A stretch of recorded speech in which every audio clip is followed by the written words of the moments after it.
And Michelle, I'll just note that about 90 seconds ago we got a 2-minute warning, so we are expecting to see the president here in the And we should ask a 2-minute warning. Pretty soon. Yes, we have a 2 minutes. 1 minute, not that. I'm not your idea. I will, yeah, so I will say that, in a disaster, in a tragedy, That's why I'm going to sit back. Okay?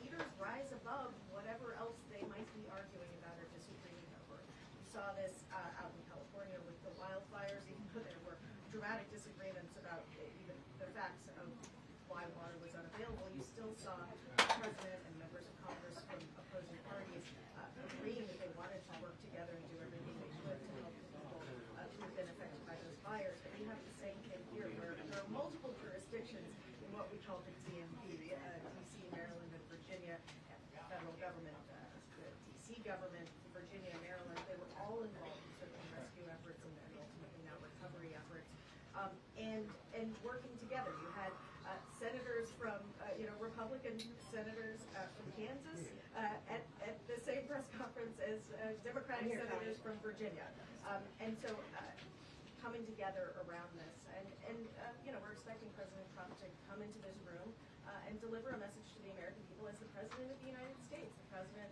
for all Americans and Americans. Sure, so we are expecting the President to walk out there to the great briefing room at any moment now. It is his first time behind this podium since taking office for the second time. We anticipate he will be joined by others. The Secretary of Defense has arrived here at the White House as well. Back to you, Tony.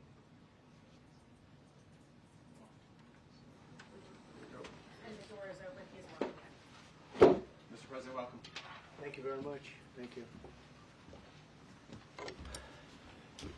I'd like to request a moment of silence for the victims and their families, please.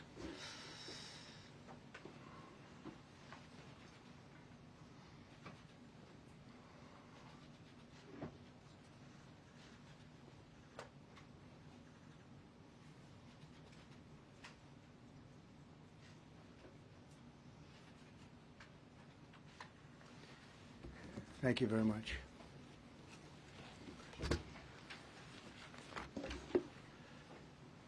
I speak to you this morning in an hour of anguish for our nation. Just before 9 p.m. last night, an American Airlines regional jet carrying 60 passengers and 4 crew collided with an Army Black Hawk helicopter carrying 3 military service members over the Potomac River in Washington, D.C., while on final approach to Reagan National Airport. Both aircraft crashed instantly and were immediately submerged into the icy waters of the Potomac. Real tragedy. The massive search and rescue mission was underway throughout the night, leveraging every asset at our disposal, and I have to say the local, state, federal, military, including the United States Coast Guard in particular, they've done a phenomenal job. So quick, so fast, it was mobilized immediately. The work has now shifted to a recovery mission. Sadly, there are no survivors. This was a dark and excruciating night in our nation's capital and in our nation's history, and a tragedy of terrible proportions. As one nation, we grieve for every precious soul that has been taken from us so suddenly, and we are a country of we are in mourning. This has really shaken a lot of people, including people, very sadly, from other nations who were on the flight. For the family members back in Wichita, Kansas, here in Washington, D.C., and throughout the United States and in Russia, we have a Russia contingent, some very talented people. Unfortunately, were on that plane. Very, very, very sorry about that. Whose loved ones were aboard the passenger jet. We can only begin to imagine the agony that you're all feeling. Nothing worse. On behalf of the First Lady, myself, and 340 million Americans, our hearts are shattered alongside yours, and our prayers are with you now and in the days to come. We'll be working very, very diligently in the days to come. We're here for you to wipe away the tears and to offer you our devotion, our love, and our support. There's great support. In moments like this, the differences between Americans fade to nothing compared to the bonds of affection and loyalty that unite us all, both as Americans and even as nations. We are one family, and today we are all heartbroken. We're all searching for answers. That icy Potomac, it was a cold night, cold water. We're all overcome with the grief for many who have so tragically perished, will no longer be with us.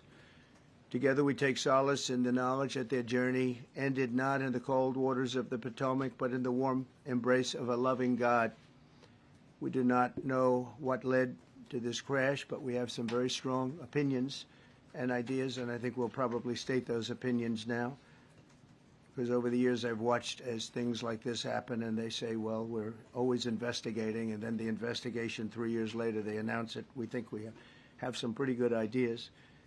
But we'll find out how this disaster occurred, and we'll ensure that nothing like this ever happens again. The FAA and the NTSB and the U.S. military will be carrying out a systematic and comprehensive investigation. Our new Secretary of Transportation, Sean Duffy, his second day on the job when that happened. It's a rough one.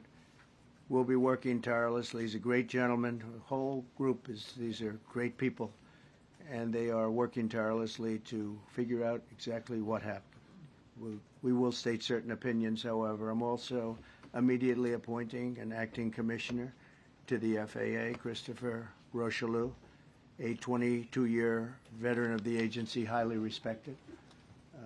Christopher, thank you very much. Appreciate it. We must have only the highest standards for those who work in our aviation system. I changed the Obama standards from very mediocre at best to extraordinary. You remember that. Only the highest aptitude, they have to be the highest intellect and psychologically superior people were allowed to qualify for air traffic controllers. That was not so prior to getting there. When I arrived in 2016, I made that change very early on because I always felt this was a job that, and other jobs too, but this was a job that had to be superior intelligence, and we didn't really have that, and we had it. And then when I left office and Biden took over, he changed them back to lower than ever before. I put safety first. Obama, Biden, and the Democrats put policy first. And they put politics at a level that nobody's ever seen, because this was the lowest level. Their policy was horrible, and their politics was even worse.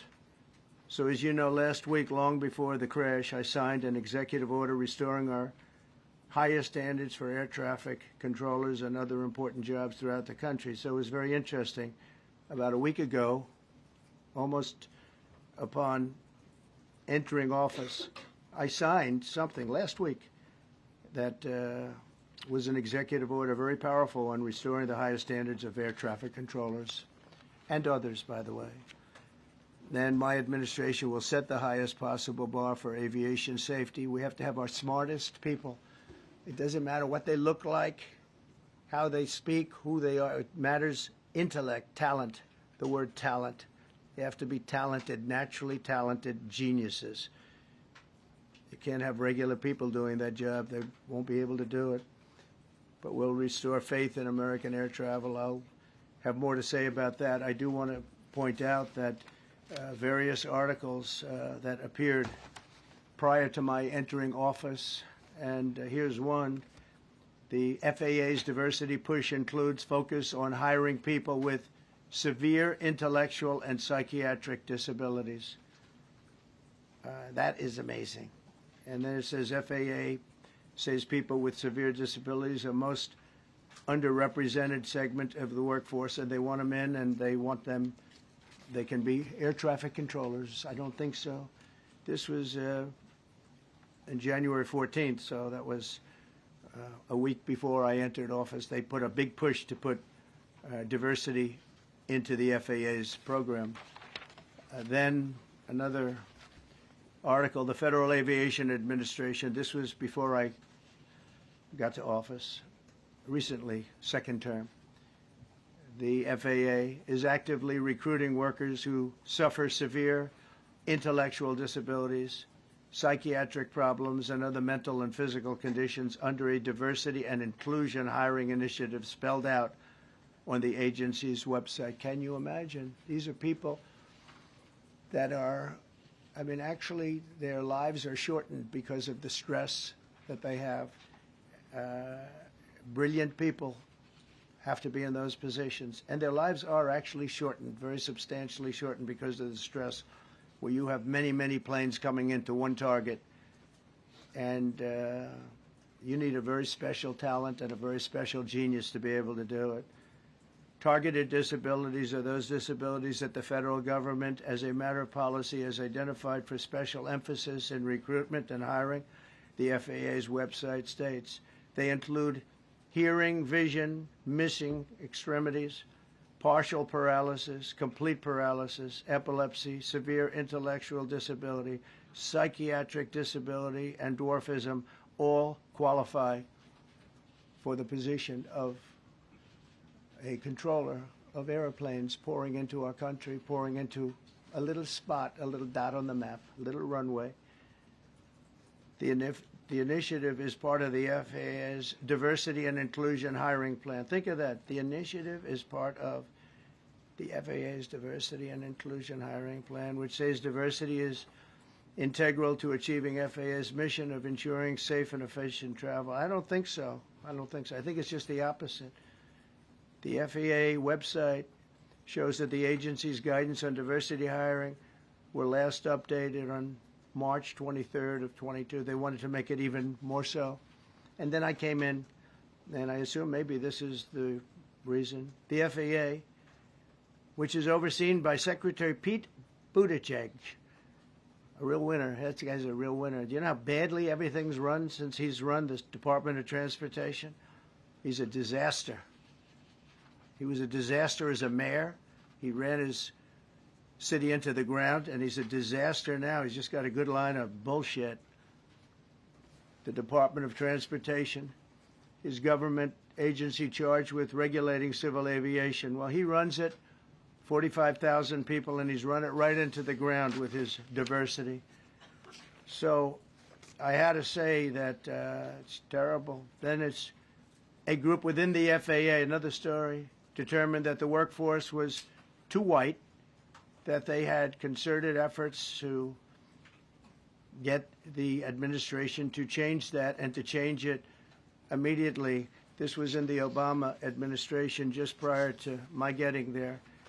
And we took care of African Americans, Hispanic Americans. We took care of everybody at levels that nobody's ever seen before. It's one of the reasons I won. But they actually came out with a directive, too white. And we want the people that are competent. But now we mourn and we pray and would like to ask all Americans to join me in a moment of silence as we ask God to watch over those who have lost their lives and bring comfort to the loved ones. And I just want to say God bless everyone in this room. This has been a terrible, very short period of time.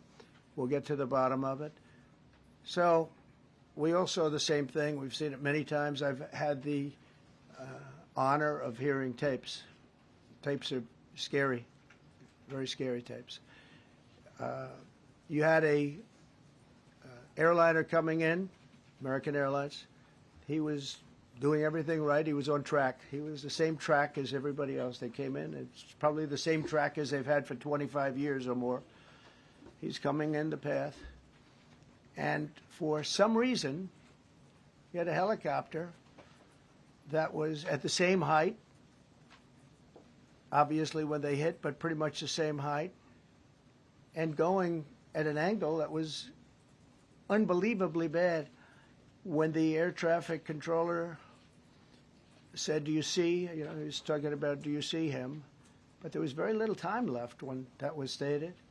And then also he said, "Follow him in." And then almost immediately after that, you know, seconds after that, there was the crash that took place. Well, you follow him in. That means like everything's fine. Follow him in.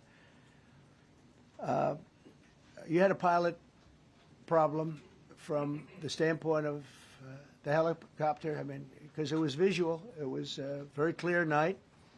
It was cold but clear, and clear as you could be. The American Airlines plane had lights blazing. They had all of their landing lights on. I could see it from the Kennedy Center tape. We had a tape up on the Kennedy Center. That seems to be the primary. Thus far, I'm sure we'll see other tapes because it's such an area where there are a lot of cameras looking up into the air, into space. So we'll probably see many other shots of it before too much time goes by. But we had a situation where you had a helicopter that had the ability to stop. I have helicopters. You can stop a helicopter very quickly. It had the ability to go up or down. It had the ability to turn. And the turn it made was not the correct turn, obviously. It did somewhat the opposite of what it was told. We don't know that would have been the difference because the timing was so tight. It was so little. There was so little time to think. But what you did have is you had vision. The helicopter had vision of the plane because you had vision of it all the way, perfect vision of it all the way from at Kennedy Center where the tape was taken. And for some reason, there weren't adjustments made. Again, you could have slowed down the helicopter substantially. You could have stopped the helicopter. You could have gone up. You could have gone down. You could have gone straight up, straight down. You could have turned. You could have done a million different maneuvers. For some reason, it just kept going and then made a slight turn at the very end, and by that time it was too late. They shouldn't have been at the same height, because if it was at the same height, you could have gone under it or over it, and nobody realized, or they didn't say that it's at the same height. At the same height, still wouldn't have been great, but you would have missed it by quite a bit. Could have been 1,000 feet higher. It could have been 200 feet lower. But it was exactly at the same height, and somebody should have been able to point that out. So all of this is going to be studied, but it just seems to me, from a couple of words that I like to use, the words common sense, some really bad things happened, and some things happened that shouldn't have happened. So you had a helicopter going in an identical direction. You had a helicopter that was at the exact same height as somebody going in essentially the opposite direction. You had a plane that was following a track, which is a track that every other plane followed. And I don't imagine, I know I've heard today that they might have been following the preceding plane, which was pretty close, but not that close, the preceding plane. But you wouldn't have even been able to see that because of the direction that the helicopter was coming in at. So you had a confluence of bad decisions that were made, and you have people that lost their lives, violently lost their lives. We're going to take a few questions. I'd like to ask our new Secretary of Transportation to say a few words. Sean Duffy, great gentleman, just started. It's not your fault, and I know you agree with me very strongly on intellect and even psychological well-being of the air traffic control. It's such an important position, and I think I can't emphasize stronger. I changed it when I first ran in 2016. I changed it. We had the highest standard that you could have, and then they changed it back. That was Biden, to a standard I read it to you. That was from one of your papers. One of the people in this room actually wrote that. And then I changed it back a few days ago. And unfortunately, we'll see. We don't know that necessarily it's even the controller's fault. But one thing we do know, there was a lot of vision, and people should have been able to see that, at what point do you stop? At what point do you say, wow, that plane's getting a little bit close? So this is a tragedy that should not have happened. Please, Sean. Thank you, Mr. President. And I would just note the President's leadership has been remarkable during this crisis.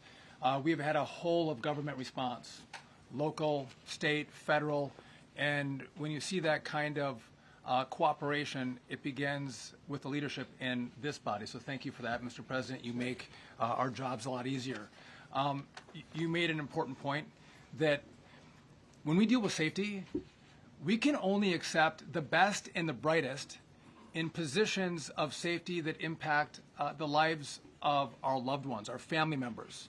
And I think you make a really important point on that, Mr. President. That is the motto of your presidency, the best and the brightest, the most intelligent coming into these spaces.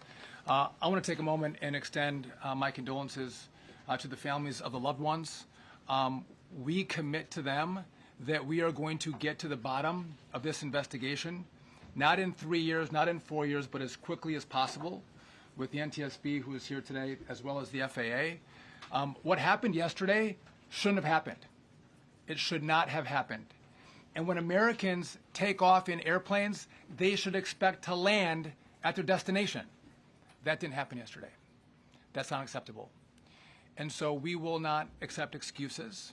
We will not accept passing the buck.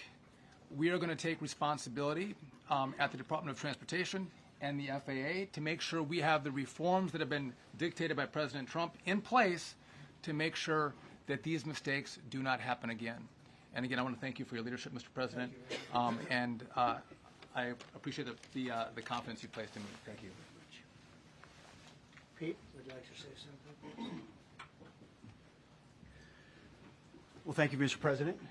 Again, I want to echo what the Transportation Secretary said about your leadership. From the moment we found out about this, we were in contact with the White House trying to determine exactly what happened. I would echo it as well. No excuses. We're going to get to the bottom of this. We first and foremost, from the Defense Department, want to pass our condolences to the 64 souls and their families that were affected by this. Never should happen. And certainly the 3 service members, the 3 soldiers, a young captain, staff sergeant, and a CW2, chief warrant officer, on a routine annual retraining of night flights on a standard corridor for a continuity of government mission. The military does dangerous things. It does routine things on the regular basis. Tragically, last night, a mistake was made. And I think the president is right. There was some sort of an elevation issue that we have immediately begun investigating at the DOD and Army level. Army CID is on the ground investigating. Top-tier aviation assets inside the DOD are investigating, sir, to get to the bottom of it so that it does not happen again, because it's absolutely unacceptable. But I want to echo what the Transportation Secretary and you, Mr. President, said, because it pertains to the DOD as well. We will have the best and brightest in every position possible. As you said in your inaugural, it is colorblind and merit-based. The best leaders possible, whether it's flying Black Hawks and flying airplanes, leading platoons, or in government. The era of DEI is gone at the Defense Department, and we need the best and brightest, whether it's in our air traffic control, or whether it's in our generals, or whether it's throughout government. So thank you for your leadership and courage on that, sir, and we'll stand by you on it. Thank you. Very much. JD, please. Well, thank you, Mr. President, for your leadership. I just want to reemphasize something the President said, and you've heard from the Secretary of Transportation and of Defense. There really was a whole-of-government response. We were all on the phone. We were all communicating yesterday, trying to get to the bottom of this immediately, but also try to communicate with the American people about what happened. Something the President said that I think bears reemphasizing, which is that when you don't have the best standards in who you're hiring, it means, on the one hand, you're not getting the best people in government, but on the other hand, it puts stresses on the people who are already there. And I think that is a core part of what President Trump is going to bring and has already brought to Washington, D.C., is we want to hire the best people because we want the best people at air traffic control, and we want to make sure we have enough people at air traffic control who are actually competent to do the job. If you go back to just some of the headlines over the past 10 years, you have many hundreds of people suing the government because they would like to be air traffic controllers, but they were turned away because of the color of their skin. That policy ends under Donald Trump's leadership because safety is the first priority of our aviation industry. Thank you, Mr. President. Mr. President, on DEI, DEI and the claims that you've made, are you saying this crash was somehow caused and the result of diversity hiring? And what evidence have you seen to support these claims? It just could have been. We have a high standard. We've had a much higher standard than anybody else. And there are things where you have to go by brain power, you have to go by psychological quality, and psychological quality is a very important element of it. These are various very powerful tests that we put to use, and they were terminated by Biden, and Biden went by a standard that's the exact opposite. So we don't know, but we do know that you had two planes at the same level. You had a helicopter and a plane. That shouldn't have happened. And we'll see. We're going to look into that, and we're going to see. But certainly for an air traffic controller, we want the brightest, the smartest, the sharpest. We want somebody that's psychologically superior, and that's what we're going to have. Yeah. Yeah, please, go ahead. Mr. President, you mentioned at the top of the briefing that there were several Russian nationals on the flight. Yes. Will the U.S. government be willing to facilitate the transfer of their remains, considering the fact there is no direct air travel between the two countries? We've already been in contact with Russia, and the answer is yes, we will facilitate. Yes. Please, go ahead. Thank you, Mr. President. The situation in the Democratic Republic of the Congo is getting worse, even though President John Lorenzo has been mediating the conflict between Rwanda and the Democratic Republic of the Congo because he wants to bring peace and stability. The situation is really bad right now. I want to hear from Ms. President if you have any plan in the future to bring peace in the Democratic Republic of the Congo. You're asking me a question about Rwanda, and it is a very serious problem. I agree, but I don't think it's appropriate right now to talk about it. But it is a very serious problem. Do you even yet know the names of the 67 people who were killed? And you are blaming Democrats and DEI policies and air traffic control and seemingly the member of the U.S. military who was flying that Black Hawk helicopter. Don't you think you're getting ahead of the investigation right now? No, I don't think so at all. I don't think with the names of the people, you mean the names of the people that are on the plane? You think that's going to make a difference? Does it comfort their families They to are hear you a blaming group of DEI people that have policies? lost their lives. If you want a list of the names, we can give you that. We'll be giving that very soon. We're in coordination with American Airlines. We're in coordination very strongly, obviously, with the military. But I think that's not a very smart question. But are you I'm blaming- surprised coming from you. Are you blaming Please. Thank you, President Trump. Thank you for being here. Based on your analysis so far, do you have a sense of who was at fault, if it was the plane, the helicopter, air traffic control, and can you assure people that it is safe to fly in and out of D.C.? Well, I've given you the analysis, and the analysis was it was based on vision. You had a lot of people that saw what was happening. You had some people that knew what was happening. There was some warnings, but the warnings were given very, very late. You know, those warnings were given very late. It was almost as they were given. A few seconds later, there was the crash. It should have been brought up earlier. But the people in the helicopter should have seen where they were going. I can't imagine people with 20/20 vision not seeing, you know, what's happening up there. Again, they shouldn't have been at the same height. You're going in reverse directions or sideways directions.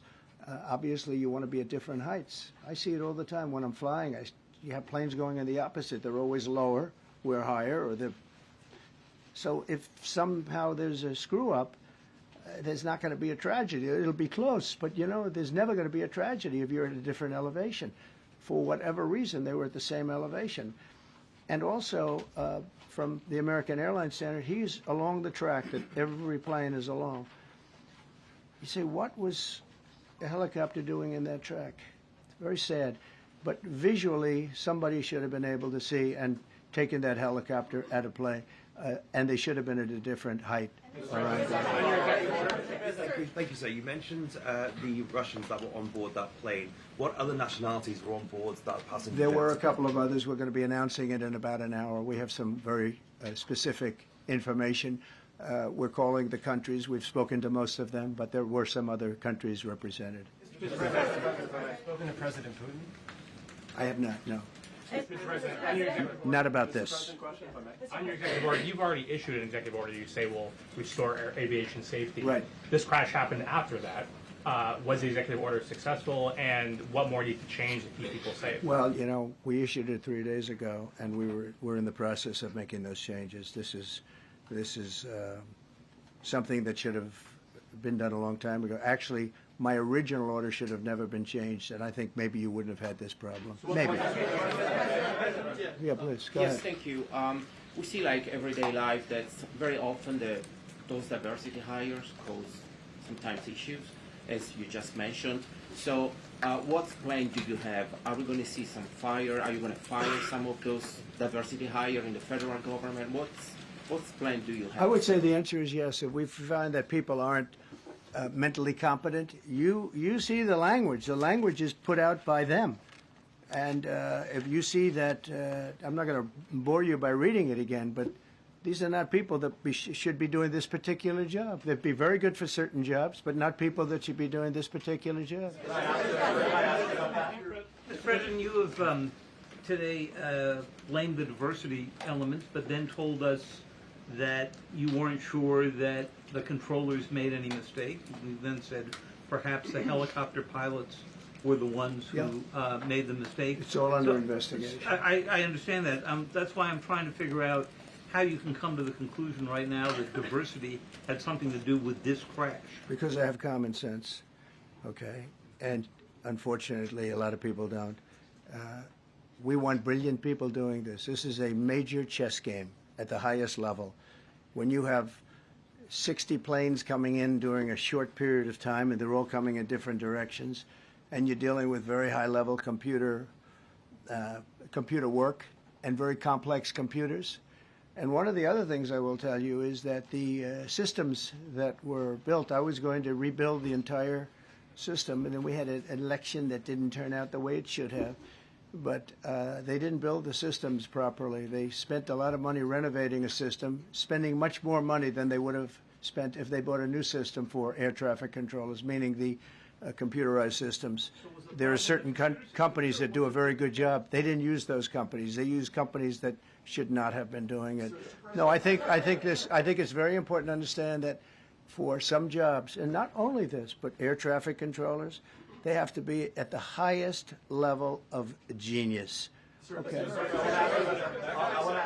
I want to ask you about the ice skaters in a moment because the U.S. Ice Skating Committee was affected. But first, if I can, the cited FAA text that you read is real. But the implication that this policy is new or that it stems from efforts that began under President Biden or the Transportation Secretary Pete Buttigieg is demonstrably false. It's been on the FAA's Who said website. That, you? No, it's on the website, the FAA's website. It was there in 2013. It was there for the entirety. What I read. It was there for the entirety of your administration nice too. So my question is, why didn't you change the policy during your first administration? I did change it. I changed the Obama policy, and we had a very good policy. And then Biden came in, and he changed it.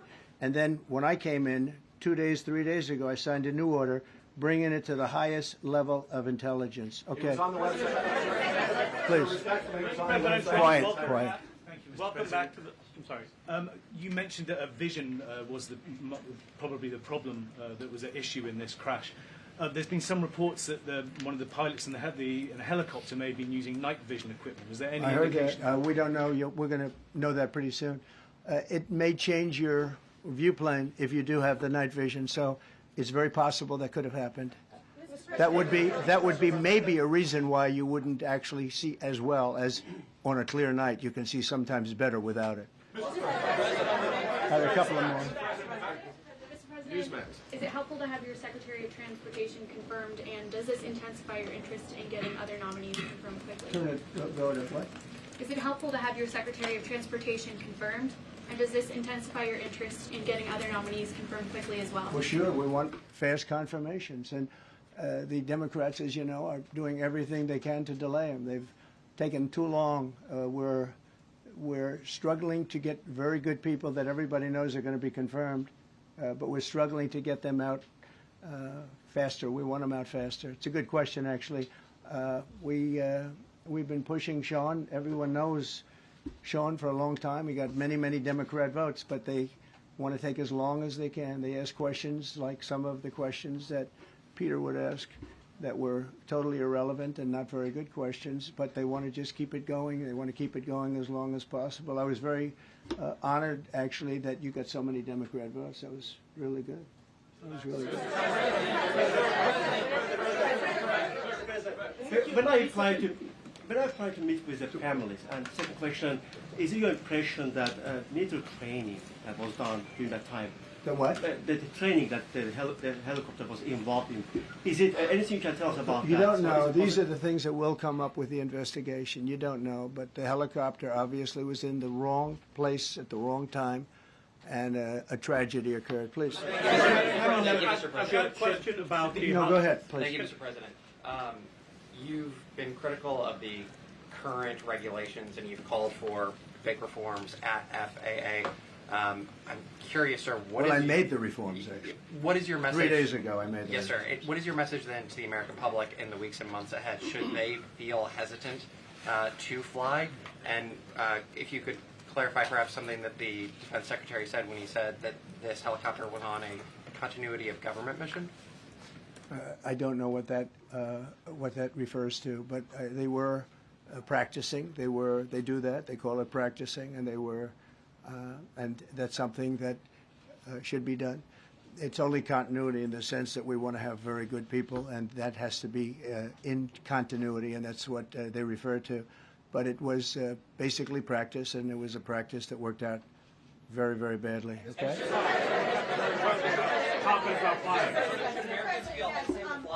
On his question, the first question, should people be hesitant to fly right now? No, not at all. I've not hesitated to fly. This is something that it's been many years that something like this has happened, and the collision is just something that we don't expect ever to happen again. We are going to have the highest level people. We've already hired some of the people that you've already hired for that position long before we knew about this. I mean, long before. From the time I came in, we started going out and getting the best people because I said it's not appropriate what they're doing. I think it's a tremendous mistake. You know, they like to do things and they like to take them too far, and this is sometimes what ends up happening. Now, with that, I'm not blaming the controller. I'm saying there are things that you could question, like the height of the helicopter, the height of the plane being at the same level and going in opposite directions. It's not a positive. But no, we're already hiring people. No, flying is very safe. We have the safest flying anywhere in the world, and we'll keep it that way. Thank you all very much. Thank you very much, everybody.